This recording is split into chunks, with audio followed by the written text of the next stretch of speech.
people have no energy? Because mental diarrhea. You eat bad food and then try to stop diarrhea, it's not going to work.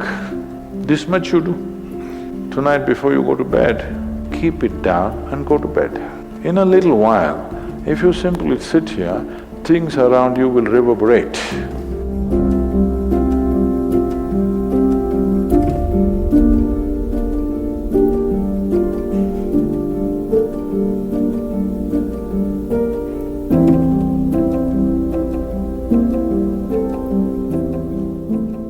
Is it possible to do it without using specific mudras, whatever? Yes. These are all small help, little assistance. You don't see a Shiva or a Krishna holding mudra and sitting like this, simply intense. Nor will you ever see me sitting like this. No, you will not see me practicing Shambhavi or this or that. If I just close my eyes for 20 seconds, I'm done. I'm ready for the day. So, this is all good help. But is it the only way to do it? No. You can simply sit. If you learn to simply sit, you'll become tremendously intense. Right now, your energy is simply expended by doing unnecessary, endless activity. When you have so much mental diarrhea, how can you have energy? Suppose you have diarrhea, do you see how weak you feel? Yes or no? Right now this mental diarrhea, that's why people have no energy. They want to just eat and sleep all the time because mental diarrhea, it's very exhausting. If you have physical diarrhea, you know how exhausting it is. Yes? This is also equally exhausting. People are sleeping 8 hours, 10 hours a day, not because they're working so much or their body is in such a bad state, it's just mental diarrhea. If you stop the mental diarrhea, there's enough energy to make this very, very intense. Now how do I stop mental diarrhea? If you have diarrhea, physical diarrhea, what is the first thing to do? Huh? What?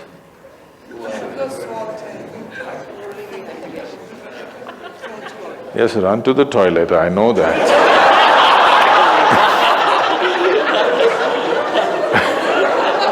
I'm saying as a corrective measure, what's the first thing you do?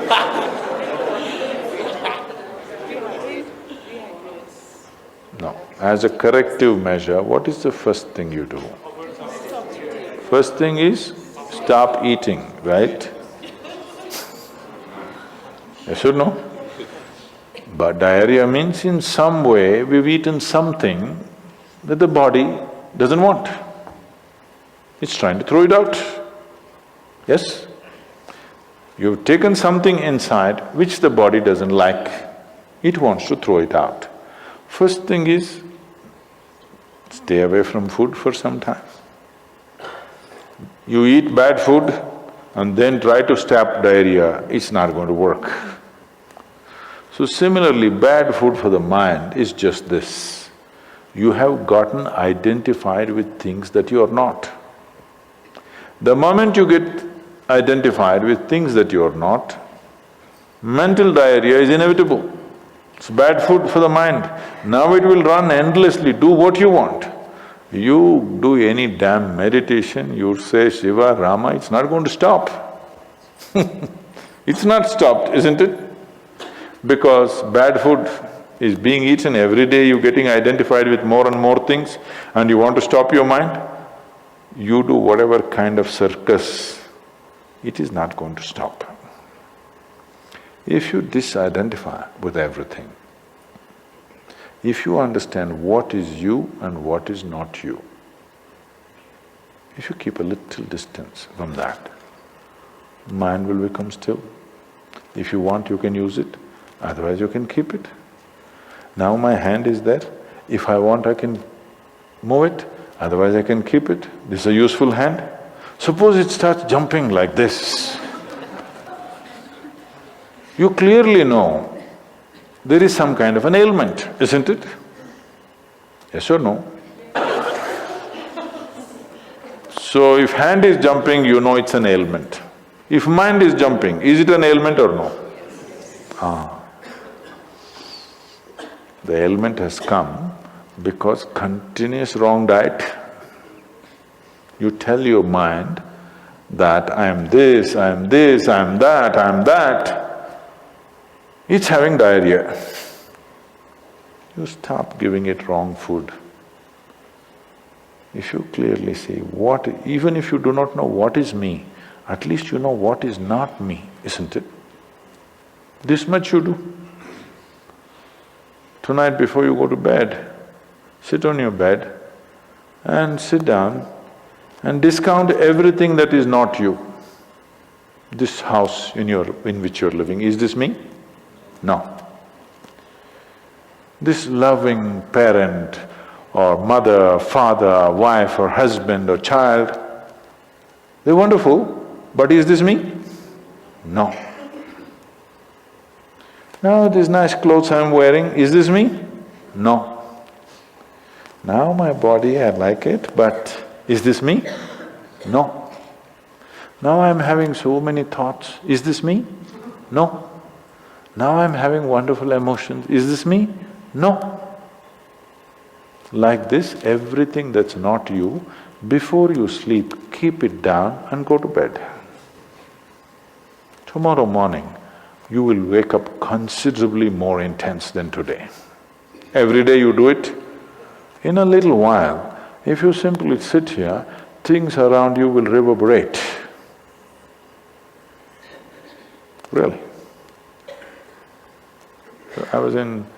a few years ago, couple of years ago, I was in America and this is a very typically American question. This lady comes up to me and she's very angry. I've been doing this yoga for last 35 years, nothing happened. But you went and just sat on a rock and things happened to you. This is not fair. Where is that damn rock?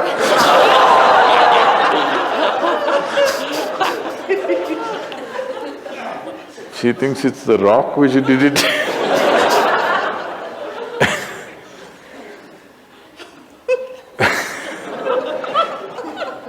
The only sadhana that I did in my life is, right from my very early age, though I was very actively involved with everybody around me, I never identified myself with my parents or my siblings or my endless number of friends or the society or the religion or the country or anything around me. Never identified. Not that I was not involved, I was very involved, very active. Even today I'm very active and involved, but not identified. If you don't identify with anything, there is enough energy in this to become intense. See, I want you to understand, your life energy right now in this body, how many things it's doing here as you're sitting here? Hello, do you know the complexity of activity it is doing? Every cell in the body, your liver, your kidney, your damn spleen and all kinds of stupid things that we cannot even figure even today. Yes? Just see as you sit here, how many things this energy is doing. Obviously it must be intense to do all this. You are not able to experience it because of diarrhea. When you have diarrhea, that's how you feel, isn't it? Yes or no? So that's how it is. Stop the diarrhea. Stop eating bad food, diarrhea will stop. Once diarrhea stops, there's enough energy in this to sit here and reverberate in a very intense way.